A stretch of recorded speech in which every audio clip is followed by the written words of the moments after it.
Thiruvananthapuram കഴക്കൂട്ടത്ത് hostel മുറിയിൽ അതിക്രമിച്ചു കയറി യുവതിയെ പീഡിപ്പിച്ച കേസിൽ പ്രതിയെ പെൺകുട്ടി തിരിച്ചറിഞ്ഞു. മധുരൈ സ്വദേശി ബെഞ്ചമിനാണ് പ്രതി. തമിഴ്നാട് സ്വദേശിയായ പ്രതി എത്തിയത് മോഷണത്തിനാണ് എന്നാണ് പോലീസ് പറയുന്നത്.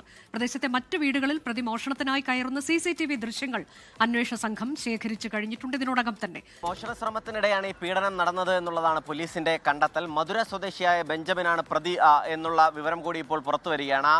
പ്രതി ഇന്നലെയാണ് പോലീസ് ഈ പ്രതിയെ അറസ്റ്റ് ചെയ്തത്. അതിന് പിന്നാലെ ഇന്ന് തിരിച്ചറിയലുമായി ബന്ധപ്പെട്ട നടപടിക്രമങ്ങൾ ഇപ്പോഴും പുരോഗമിക്കുകയാണ് കഴക്കൂട്ടം പോലീസ് സ്റ്റേഷനിൽ. ഇപ്പോൾ ആ പെൺകുട്ടി ഇത് തന്നെയാണ് പ്രതി, മധുര സ്വദേശിയായ ബെഞ്ചമിൻ തന്നെയാണ് പ്രതി എന്ന് തിരിച്ചറിഞ്ഞിട്ടുണ്ട്. ലോറി ഡ്രൈവറാണ്, മധുരയിൽ നിന്ന് ഇവിടേക്ക് ഈ ലോറിയുമായി എത്തിയതാണ്. അതിന് പിന്നാലെ മോഷണം നടത്താനായിരുന്നു ഉദ്ദേശം. മോഷണം നടത്താനായാണ് ഈ ഹോസ്റ്റൽ മുറി തെരഞ്ഞെടുത്തത്. അവിടെ ആ കുട്ടി അന്ന് ഈ പെൺകുട്ടിക്കൊപ്പം ഉണ്ടായിരുന്ന സുഹൃത്ത് അതേ ദിവസം ഉണ്ടായിരുന്നില്ല. അതുകൊണ്ട് തന്നെ ആ പെൺകുട്ടിയെ വാതിൽ കുറ്റിയിട്ടിരുന്ന കാര്യത്തിൽ പെൺകുട്ടിക്ക് ഇപ്പോഴും സംശയമുണ്ട്.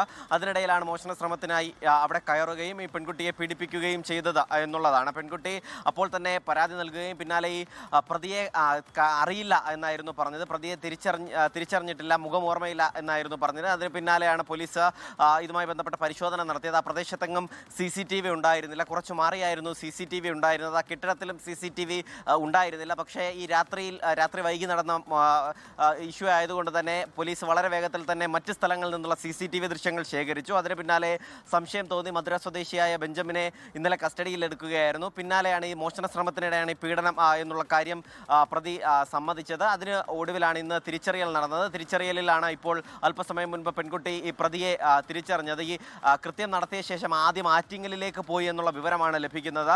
ഈ ബെഞ്ചമിൻ ആറ്റിങ്ങലിലേക്ക് പോവുകയും അവിടെ നിന്നും മധുരയിലേക്ക് കടക്കുകയുമായിരുന്നു. എന്തായാലും ഈ CCTV ദൃശ്യങ്ങൾ, ഈ മോഷണ ശ്രമം നടത്തുന്ന CCTV ദൃശ്യങ്ങൾ ഉൾപ്പെടെ നിർണായകമായ CCTV ദൃശ്യങ്ങൾ പോലീസിന്റെ പക്കലുണ്ട്. അതുകൊണ്ട് തന്നെ ഇന്ന് ഈ മറ്റ് നടപടിക്രമങ്ങൾ, സ്റ്റേഷനിലെ മറ്റ് നടപടിക്രമങ്ങളൊക്കെ പൂർത്തീകരിച്ചതിന് ശേഷം കോടതിയിൽ ഹാജരാക്കാനാണ് സാധ്യത. ഇന്ന് തന്നെ കോടതിയിൽ ഹാജരാക്കും. പിന്നാലെ മറ്റ് തെളിവെടുപ്പുകൾ ഉൾപ്പെടെയുള്ള നടപടികൾ ഉണ്ടാകും. എന്തായാലും പ്രാഥമികമായി തന്നെ ഇന്നലെ തന്നെ ഈ പ്രതി കുറ്റം സമ്മതിച്ചിരുന്നു. മോഷണ ശ്രമമായിരുന്നു നടത്തിയിരുന്നത്. ഈ കുറ്റം സമ്മതിച്ചു എന്നാണ് അറിയുക.